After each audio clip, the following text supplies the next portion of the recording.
got myself some protection by creating a diversion, and then it ended up being a much longer process than I thought it was going to be. But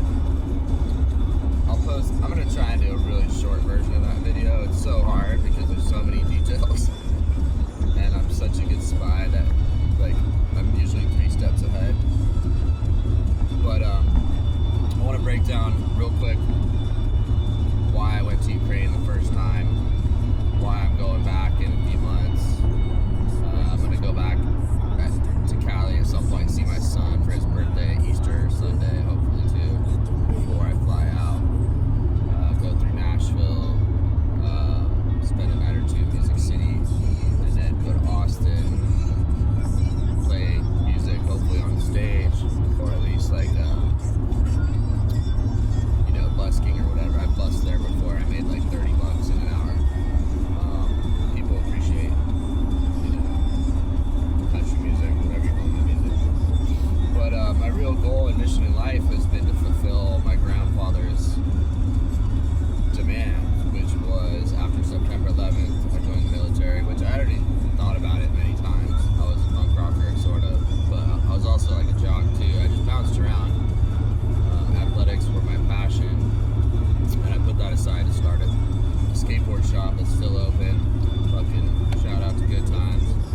And I was just basically trying to help different causes my whole life. Like the skateboarders, they were arresting us for skateboarding back then, confiscating our boards, and the city council wouldn't give us $250K for a skate park. We're doing car washes, all the teachers are out there, motivating us and shit. Christine Ivas is fucking saint. And I was like, fuck this. Like, we're getting arrested for, the sport that we love. It's in the Olympics now, and fucking Nike's flying around on private jets and shit, but, we were literally getting arrested for it. And, so I said, fuck this. I took my GED. I was like, I'm opening a shop in 1 year from now, even less. And I was 16. Took my GED, went to Sierra College, took a business class, small business class. Finished that, got out, wrote my basic business plan, showed it to my dad. I was like, yo, I need $3,000 stat, and I'm gonna open this shop. And then my godbrother Adam was a snowboarder more than me. I was more of a skater, so he goes, all right, I'll throw in $3,000 too. And then we had $6,000. We opened it with $6,000. We were all working full time. My brother kicked in some cash. He was running my dad's insurance business with him. So I think we had about 6 to 9 by the time we were all in. I had my own money too. My dad didn't just give me the $3,000, but he did front me $3,000, which I paid him back, investment.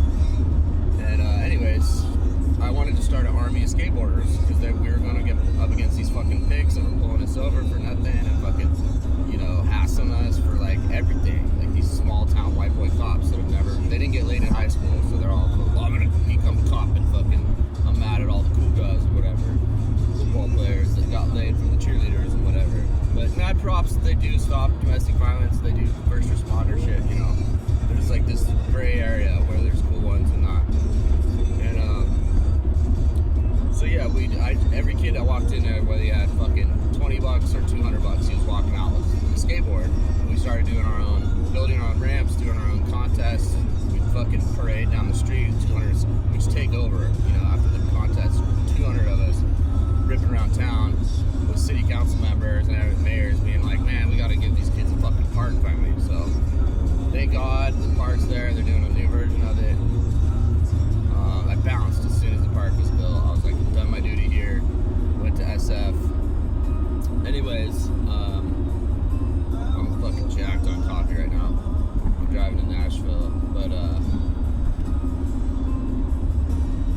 coming back to the stories of when I was first recruited by federal agents when I was 23, in front of 4 other people, well, 6 people technically, because we were at a bed and breakfast.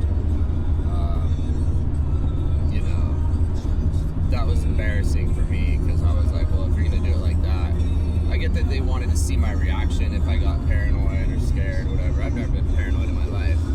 I run shit, I'm a boss. I was a boss at 17. I was 17 years old, I owned a business, and I had paying employees that I was paying. So think about that. Like, think about the mindset of moving out at 15, working my first job in Tahoe at 15 and a half, because I had my permit. And these guys were in their early 20s, and I'm paying my rent and paying my utilities, working at Boreal. These guys are 5 to 7 years older than me. My roommates, my housemates. I'm driving them to the hospitals every time they crash their cars and all that shit. I'm 15 and a half. So when you're doing shit that young, my mom said I was always like a year or two ahead or whatever, and 3 steps ahead of this.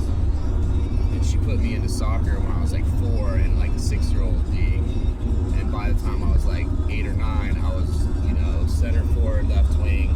Like, if I didn't get a hat trick, score 3 goals per game, we lost. So it was just go, go, go, go, go. My coach, Gene Duchateau, he used to scream as soon as somebody kicked it out to the left wing, and I would just bomb down the field and, get past one defender, and I scored. And if me and Mike Knopf didn't score 3 goals each, or one of us didn't score 3, we lost. And it was like, when you have that pressure on you from 8 or 9 years old, and then we made it to the NorCal State Championship, so this huge NorCal tournament, we lost in the shootouts, and everybody was crying, and I was walking around, and we were 13, and I would just grab their shoulder. The goalie was fucking balling, bro, and I grabbed his shoulder, and I was like, dude, you're 13 years old, we're going to fucking high school next year, step up, or whatever. We were like, I think we were 7th grade.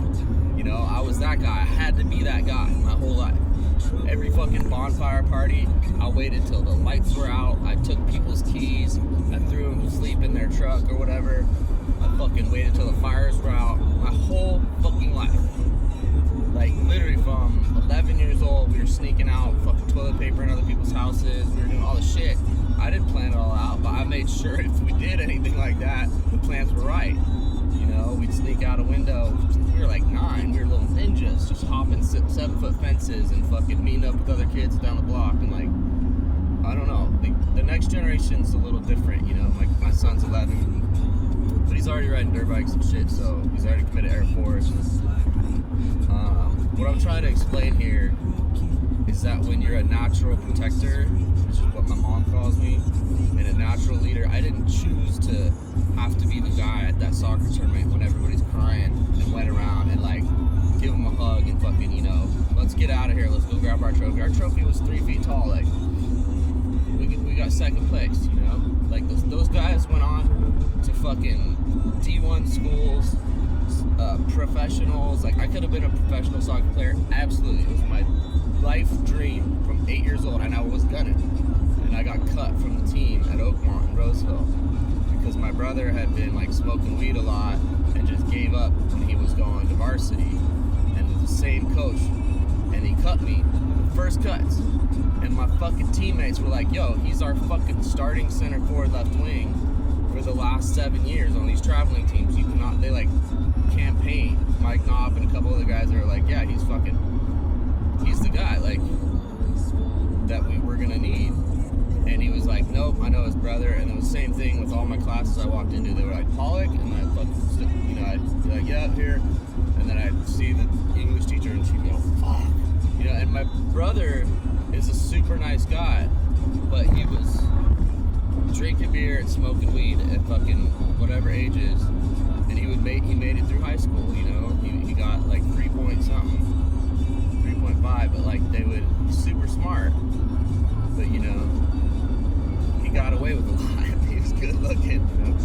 This chick, my second day of high school, I caught a ride from Steve Knowles in his fucking lowers and Conor McGee and shit. And I pop out, and this blonde chick had seen me the next day. They park in the same spots, or same general area, and she's got this Camaro.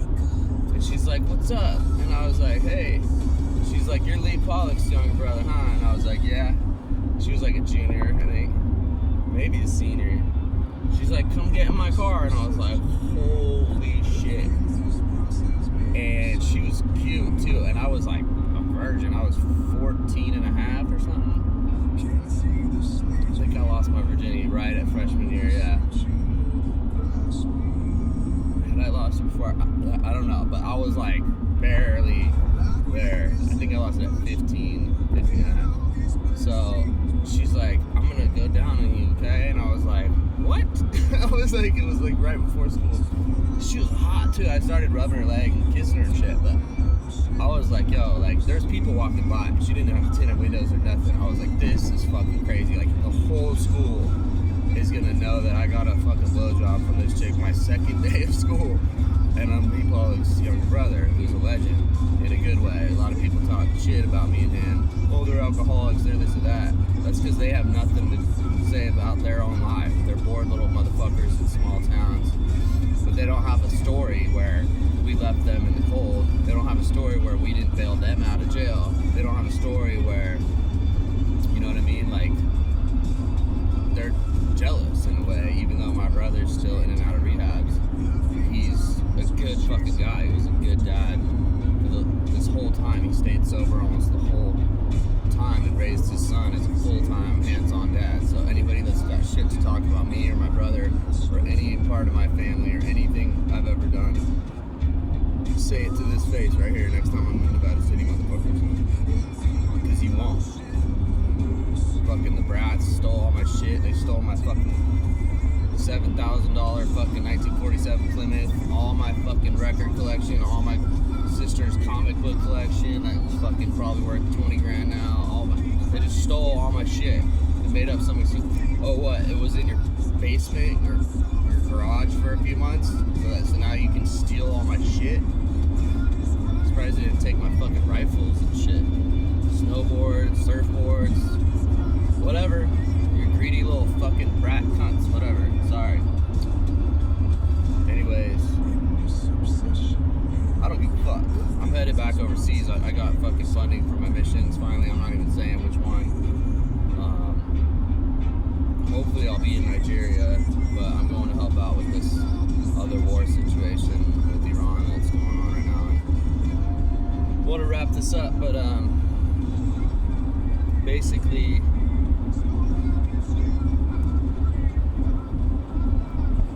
after September 11th, which was my grandmother's birthday, I went and saw her, and we sat and just watched. I woke up at 7 a.m., which I used to sleep in, and me and Deanna watched it live on TV. I had a little rabbit ear fucking thing. For some reason, I woke up and turned on the TV. It was like divine whatever. And then she's all crying and shit. And actually, the night before, I hadn't slept well, and I was like, yeah, I feel like something bad's gonna happen. And anyway, there's a lot of us that have like one job that every person should have. Spiritual connection to shit. Caleb, and Carlos, and Amy, and my son Max. So we watched it live, whatever, and I was like, I gotta go. Like, I was living off Greenhorn with my fucking Native American buddies, and which was dark jeans. He didn't have a pair, and he was so so it was my grandma's birthday and my best friend Ryan Lake's birthday. So I drove down to Roseville. I don't even know what I'm doing. And I went and I called him and I was like, yo, we're going to the fucking bar tonight. Like, we're gonna be watching this TV all day, and then we gotta fucking, it's your birthday, like, we gotta fucking blow this shit off. Because we're all like enlisted, basically. Like, we're all like, I'm going Army, I'm going Navy, I'm going da-da-da-da. Like, that was it. And so I was gonna go Navy. Like, the next day, my grandmother and I watched the whole news, and she was like, we gotta go fuck them up for this. And I was like, I agree, but not civilians like they did. And you know, Ryan was talking about going in and shit, and I was like, all right, I'm going over there. If anybody else is going over there, come with me. And so we go to the bar, we get hammered that night. Next day, I go see my grandfather, who was like this 70s, he was in his late 70s, I think. Jewish man, soldier, was in World War II and in Korea, and he sits me down and he goes, you know, actually didn't sit me down, I ran a bunch of errands for him, then I was outside mowing his lawn and shit, and he's like, so what's up? And I was like, I'm gonna enlist in the Navy. And he's like, yes you are. And I was like, that sounds boring, you know, I want to go Marines or whatever, like I want to go fuck some motherfuckers up, camel jockeys, whatever you call them, fucking crazy towel heads, run around fucking. I love Sikhs, by the way. There's a very big difference between Sikhs and Islamists. Sikhs have nothing to do with Islam, nothing to do with Muslims. Their entire religion is based on protecting women and children, so they're like highly, highly involved, and they do not get along with Muslims. they've been the ones that were protecting women and children when the Muslims would invade the Sikhs. That was their only like commitment to God was to protect all women and children always, and that's why they wear that crazy wrap. Is for like women that would get raped and they're still alive, they would wrap the woman up to cover her body and get her to the hospital or whatever. Sikhs are fucking golden. Anyways, I think I'm going the right way. Either way, I'm going the general right way. So, wrapping it up here, standing there, and my grandfather's like, "You're gonna have to serve," and I was like, "I know, I'm joining the Navy." So I go down there, I take the ASVAB, and I'm like, I'm going in, like, I don't give a fuck, like, we're gonna go fucking get vengeance for this. And they're like, "Dude, you passed flying colors with everything, like, your math section is not gonna work." And I was like, "So what? Like, you know, like, what does that matter? Like, send me to basic, maybe they'll just pull me to the fucking SEALs or something." I was skinny as fuck still, I only weighed like 180 at the time. And maybe 190. So they're just like, "Nah, dude, you gotta go back to college," and for like probably 2 years of math. And I was like, "Yeah, right, dude, like, this is September 11th, like, this is all the first few days." And I think I went to the Marine recruiting office. Yeah, I did, in Sacramento. And I was like, "You guys gonna take me? Like, these are my scores from the Navy one." And they're like, "No, you still have to have this math section." And I was like, "This is fucking bullshit." So I went back to my grandpa and I was like, you know, they wouldn't take me or whatever. And he's like, "Fine, just know, you know, for now, it's fine." And I have 4 older brothers. He didn't say anything to them, and he sat me down. And this is one thing that I've tried to explain to people, that when your father or your grandfather demands something of you and you make a promise to this person that raised you or whatever, like, he didn't raise me, he was never around, but he was retired, like, sailing around the Caribbean and shit. If my stepdad had done the same thing, or my dad had done the same thing, or my godfather had done the same thing, there's no getting out of that. And he said, at some point in your life, the demons or whatever, the dark forces are going to come for the Jews again, and you're going to have to go fight. You're going to have to fight. Like, he explained it like what I did in Ukraine the first time. I got to patrol borders with 9mm and a bulletproof vest. Like, I didn't get to fucking kill any Russians. And the Russians and the Iranians are the exact same thing. They're all Nazis. They paint ZZSS on their tanks. They call it the Fourth Reich. They're going to try and wipe out the Jews again. They're already trying to wipe out the Jews now. And I don't give a fuck what you think. Like, I don't give a fuck about my social media posts. You dumb fucking liberals will go on there and be like, "Yeah, Muslims, I know a couple Muslims and they're so nice to me." Yeah, that's called taqiyya. It's them trying to, like, mold you into thinking they're normal people. And there are moderate Muslims. There are.